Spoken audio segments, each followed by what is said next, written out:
bụi liêu phung sen nhong hiếm cả lò nhìn môi nhị chín xịt hè mò liong sim trong chút ly thiếu có ngày kín chung lò nhìn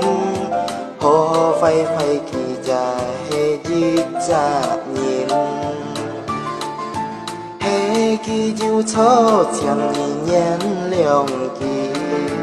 chín bùi kỳ già xịt hồ phai nhị hê ngày hiểm nhà lo nhìn nhị chi to hầu mò chim theo tiếp cô nhị chi xiong hộ mò mùi nhị ấy xiong hồ hồ ha liềm nhị giá luôn dịp to hắn heo sang dịp ôm mò cho ăn to ha liềm nhị hé dịp hà lô cô cụ tan tan hết nàng ngô tẹo cây chỉ xì nhị chẳng hiểu chi to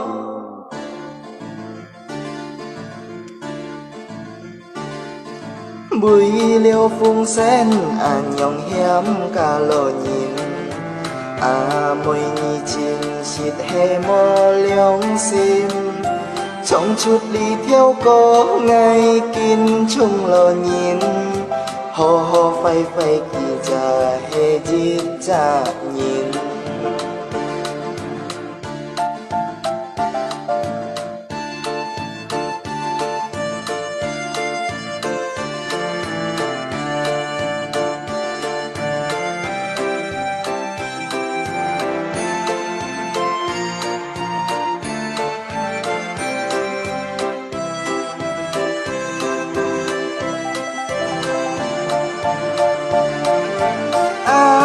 mùi nhị ấy xiong hồ hồ ha liềm nhị giá lưng dịp to hắn heo sang dịp ôm mò cho ăn to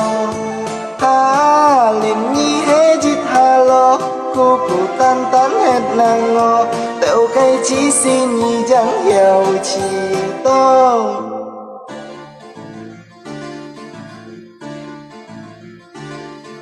hê kỳ diêu cho chẳng nhị nhén liong kỳ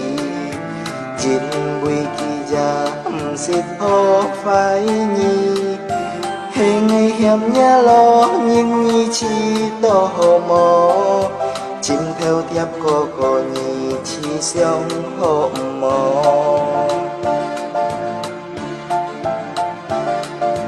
chim theo tiếp cô nhị chi xiong hộ mò chim theo tiếp cô nhị chi xiong hộ mò